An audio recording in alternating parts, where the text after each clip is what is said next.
नमस्कार दोस्तों, स्वागत है आपके अपने YouTube channel Vivekananda school of science पर।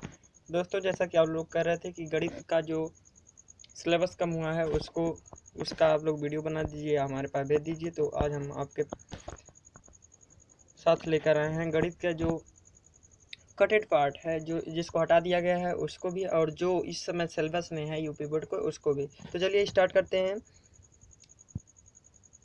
हमने PDF डाउनलोड कर दिया है और इसमें देखते हैं क्लास 12 गणित केवल प्रश्न पत्र। कोविड-19 महामारी के कारण शैक्षिक वर्ष 2020 या 2021 में विद्यालयों में समय से पठन पाठन का कार्य न होने की स्थिति में सम्यक विचारोपरांत विषय विशेषज्ञों की समिति द्वारा निम्नवत 30% पाठ्यक्रम कम किए जाने की अनुशंसा की गई है। तो देखिए कम क्या किया गया है, संबंध और फलन, जिसको बहुत बच्चों को सबसे ज़्यादा कठिनाइयाँ संबंध और फलन में होती थी। तो संबंध और फलन के संयुक्त फलन, फलन का व्युत्क्रम तथा द्विआधारी संक्रियाओं को हटा दिया गया है। प्रतिलोम त्रिकोणमिति फलन में प्रतिलोम त्रिकोणमिति फलनों के आरेख, जो कि मोस्ट इम्पॉर्टेंट थे, उसको भी हटा दिया गया और प्रतिलोम त्रिकोणमिति फलनों के प्रारंभिक गुणधर्म को भी हटा दिया गया है। कलन से रोले लहरांज के मध्यमान प्रमेय, जो सबसे लास्ट में आता था बिना उत्पत्ति के, जो सबसे लास्ट में आता था और अवकलज के अनुप्रयोग में भी आता था, उसको हटा दिया गया है। उनकी ज्यामिति, व्याख्या एवं अनुप्रयोग, इसको भी हटा दिया गया है। उसके बाद सदिश त्रिविमीय ज्यामिति में सदिश के अदिश त्रिक गुणनफल, पहला क्या है सदिश में? अदिश गुणनफल सदिशों का, अदिश गुणनफल सदिशों का, सदिश गुणनफल। उसके बाद तीसरा था सदिशों के अदिश त्रिक गुणनफल, जो कि सबसे टफ माना जाता था, उसको हटा दिया गया है। तो सिलेबस बहुत ही ईजी कर दिया है। और आगे देखते हैं।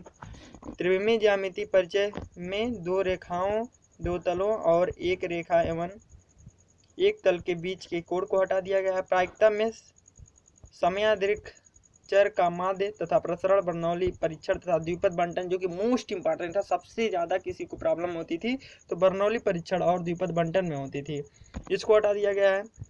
और जो हमारा सिलेबस अब रहेगा वह निम्न है। तो संबंध और फलन से अभी भी 10 नंबर है, जिसमें संबंध और फलन और प्रतिलोम त्रिकोणमिति फलन के कुछ चीज़ें हैं। बीजगणित अभी भी है, कलन अभी भी है 44 नंबर, बीजगणित से 13 नंबर, वेक्टर से 17 नंबर और रैखिक प्रोग्रामिंग से 6 नंबर है। कुल मिलाकर आपके 100 नंबर हो गए होंगे। प्रायिकता से 10 नंबर है, अब कुल मिला के 100 नंबर हुए, ऊपर 90 नंबर ही हुआ था। अब देखिएगा आएगा क्या, संबंध एवं फलन से संबंधों के प्रकार पूछ सकता है। स्वतुल्य समित और संक्रामक एवं तुल्यता संबंध, एकीकृत तथा आच्छादक फलन। आप लोग अगर नहीं पढ़े होंगे तो प्लेलिस्ट में चेक करिएगा, वहाँ जरूर आपको संबंध फलन के वीडियो मिलेंगे। और प्रतिलोम त्रिकोणमिति फलन के भी वीडियो मिलेंगे। क्लास 12 का हर सब्जेक्ट का लगभग वीडियो हमारे चैनल पर उपलब्ध है, आप हमारे चैनल पर विजिट करके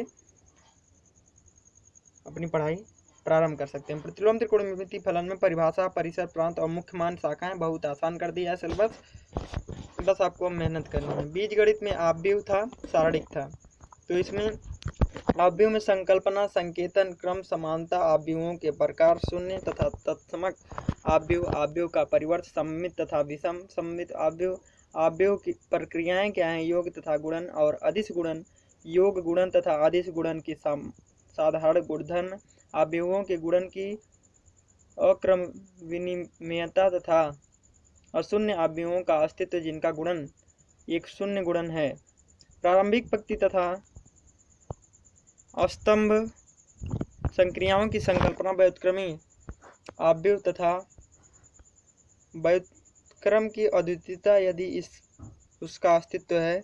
यहाँ सभी आव्यूह के अवयव वास्तविक संख्याएं हैं, ठीक है, काल्पनिक संख्याएं अब नहीं रह गई हैं। डिटर्मिनेंट में एक वर्ग का आव्यूह 3x3 क्रम के वर्ग आव्यूह तक, सारणिकों के गुणधर्म, उपसारणिक तथा सखंड, जिसको हम लोग सखंडज भी कहते हैं। सारणिकों का अनुप्रयोग त्रिभुज का क्षेत्रफल ज्ञात करने में, सखंडज आव्यूह का व्युत्क्रम ज्ञात करने में, संगत असंगत उदाहरणों द्वारा रैखिक समीकरण निकाय के हलों की संख्या ज्ञात करना, 2 या 3 चरों में रैखिक निकाय का जिनका अद्वितीय हल हो, आव्यव के प्रतिलोम का प्रयोग कर हल निकालना। इसके बाद कलन में सततता तथा अवकलनीयता में देखिएगा, सततता तथा अवकलनीयता संयुक्त फलनों का अवकलन, श्रृंखला नियम, प्रतिलोम त्रिकोणमिति फलनों का अवकलन, अस्पष्ट फलनों का अवकलन, चरघातांकी तथा लघुगणकीय फलनों का संकल्पना तथा उनका अवकलन, लघुगणकीय अवकलन प्राचल रूप में पैरामेट्रिक फॉर्म में, व्यक्त फलनों का अवकलन द्वितीय क्रम में अवकलन। उसके बाद अवकलन के अनुप्रयोग में अवकलन के अनुप्रयोग, परिवर्तन की दर, वर्धमान तथा ह्रासमान ज्ञात करना, अविलंब तथा स्पर्श रेखाएं, सन्निकट, उच्चतम एवं मैक्सिमम जिसको कहते हैं मैक्सिमा एवं मिनिमा, ये सारे प्रश्न हैं। सरल प्रश्न जो विषय के मूलभूत सिद्धांतों को समझ दर्शाते हैं तथा वास्तविक जीवन से संबंधित हो, वो भी अवकलनों के अनुप्रयोग में अभी भी सिलेबस में है। इसके बाद समाकलन में क्या क्या है? समाकलन में अवकलन के व्युत्क्रम प्रक्रम के रूप में कई प्रकार के फलनों का समाकलन प्रतिस्थापन द्वारा, आंशिक भिन्नों द्वारा जिसको बाइपार्ट कहते हैं, खंडशः द्वारा केवल निम्न प्रकार के सरल समाकलनों का मान ज्ञात करना तथा उन पर आधारित प्रश्न, ये सारे हैं जो आप फॉर्म देख रहे हैं कि integration of dx upon ax square plus bx plus c। इसी प्रकार योगफल की सीमा के रूप में निश्चित समाकलन भी है, मतलब डिफरेंट इंटीग्रल भी है। कलन का आधारभूत प्रमेय बिना उत्पत्ति के, पहले उत्पत्ति भी था अब उत्पत्ति नहीं रह गया। निश्चित समाकलनों के कुछ मूल गुणधर्म हैं तथा उनके मान हैं, 6 प्रॉपर्टीज हैं, वे भी अभी भी हैं सिलेबस में। समाकलनों के अनुप्रयोग में क्या क्या है देखते हैं। इसके अनुप्रयोग में अभी साधारण वक्रों के अंतर्गत क्षेत्र ज्ञात करना, विशेषतया रेखाएं वृत्त, पर्याय, दीर्घवृत्त केवल मानक रूप में अब रह गए हैं, उनका क्षेत्रफल तथा दो वक्रों के बीच का क्षेत्रफल ज्ञात करना है, किसमें? समाकलनों के अनुप्रयोग में। उसके बाद अवकल समीकरण में क्या क्या है, आइए बात करते हैं। परिभाषा, कोटि एवं घात अवकल समीकरण का व्यापक एवं विशिष्ट हल, दिए गए व्यापक हल वाले अवकल समीकरण बनाना, पृथक्कृत चर के तरीके द्वारा अवकल समीकरणों का हल, प्रथम कोटि एवं प्रथम घात वाले समघातीय अवकल समीकरणों का हल, निम्न प्रकार के रैखिक अवकल समीकरणों का हल जैसे dy upon dx plus py equal to q, जहाँ p और q x के फलन है, जो कि आप सब बढ़िया जानते हैं, ठीक है। इसके बाद सदिश तथा त्रिविमीय ज्यामिति में क्या क्या रह गया है इसको देखते हैं। सदिश में सदिश तथा सदिश अदिश, एक सदिश का परिमाण व दिशा, सदिशों के दिक् कोसाइन, दिक् अनुपात और सदिशों के प्रकार, किसी बिंदु का स्थिति सदिश, ऋणात्मक सदिश, एक सदिश के घटक, सदिशों का योगफल, एक सदिश का अदिश से गुणनफल, दो बिंदुओं को मिलाने वाली रेखाखंड को एक दिए हुए अनुपात में बांटने वाले बिंदु का स्थित सदिश, परिभाषा, ज्यामितीय व्याख्या, सदिशों के अदिश गुणनफल के गुण और गुणधर्म, सदिशों के सदिश गुणनफल, ये सारी चीज़ें हैं। और सदिशों के अदिश त्रिक गुणनफल को बाहर कर दिया गया है, जो कि थोड़ा टफ था, बस और कोई दिक्कत नहीं।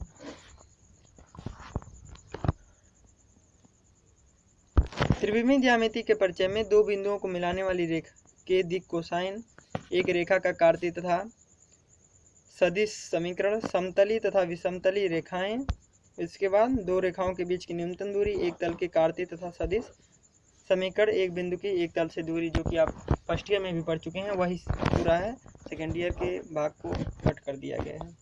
इसके बाद रैखिक प्रोग्रामन में भूमिका संबंधित पदों जैसे व्यवरोध, उद्देश्य, फलन, इष्टतः, हल की परिभाषाएं, रैखिक प्रोग्रामर समस्याओं के विभिन्न प्रकार, रैखिक प्रोग्रामर समस्याओं का गणितीय सूत्रण, दो चरों में दी गई समस्याओं का आलेखी हल, सुसंगत तथा असंगत क्षेत्र, सुसंगत तथा असुसंगत क्षेत्र, इष्टतम सुसंगत हल, यह सारी चीज़ें अभी भी हैं। सप्रतिबंध प्रायिकता, प्रायिकता में है प्रायिकता का गुणन नियम, स्वतंत्र घटनाएं, कुल प्रायिकता, बेज प्रमेय मोस्ट इम्पॉर्टेंट है, इसको ध्यान से पढ़ लीजिएगा। यदि आप हमारे चैनल पर नए हैं तो चैनल को सब्सक्राइब कीजिए, जिससे लेटेस्ट वीडियो नोटिफिकेशन आपको मिलता रहे। तो चलिए, ये थे मैथ के। यदि आपको किसी और सब्जेक्ट के सिलेबस चाहिए तो कमेंट बॉक्स में कमेंट कीजिएगा, हम आप तक ज़रूर पहुंचाएंगे। बहुत बहुत धन्यवाद। और अपने दोस्तों के साथ ये वीडियो लाइक शेयर ज़रूर करें, जिससे और भी बच्चों को जिस सब्जेक्ट में जानकारी न प्राप्त हो, नोटिफिकेशन न प्राप्त हो, बोर्ड की जानकारी प्राप्त हो सके, जिससे वे पढ़ने में उनकी आसानी हो। बहुत बहुत धन्यवाद।